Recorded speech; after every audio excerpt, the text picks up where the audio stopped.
Tinambangan sa Maynila ang isang Chinese national na pauwi lang sana mula sa isang videoke bar. Patay ang biktima. Nakaligtas naman ang kanyang kasama. Narito ang report ni Dante Perello.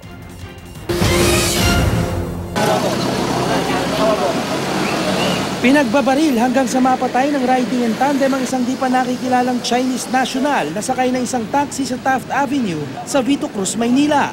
Bandang alas 3 ng madaling araw kanina. Sugatan din ang driver ng taxi na isinugod sa ospital matapos magtamo ng 2 tama ng bala sa katawan. Nakaligtas naman ang kasama ng napatay na biktima na isa ring Chinese national na tumanggi namang magsalita sa harap ng kamera. Ayon sa mga pulis, nagsasagawa sila ng oplang sita nang makarinig ng magkakasunod na putok ng baril. Nung bigla po ko may narinig na 4 na lingaw ng putok, agad ko pong pinarespondi sa Candelario para ma-verify kung anong putokan namin narinig. At tapos agad din po ako sumunod sa kanya.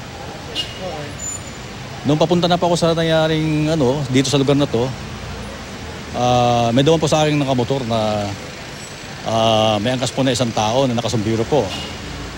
Nung ako kusitahin, bumuhon po ng umangat po ng jacket. May nakita pa akong may nahawakan, tapos sabay baba, sabay takbo na po.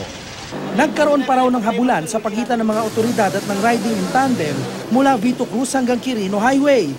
Pero nakatakas sa mga sospek matapos umano silang paputukan.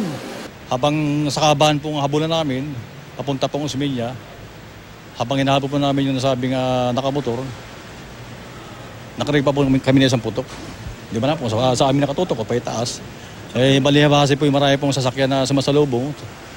Hindi namin makita, sa bandang huli po, hindi namin makita kung saan na po kumanin, kumaliwa. Sa inisyal na investigasyon, turista ang 2 biktima at kadarating lang ng Maynila. Galing daw ang mga ito sa isang videoke bar at pauwi na sana ng Makati nang mangyari ang insidente. Patuloy pang inaalam ng mga otoridad kung ano talaga ang motibo sa pananambang. Ito ang unang balita mula sa Maynila. Dante Perello reporting.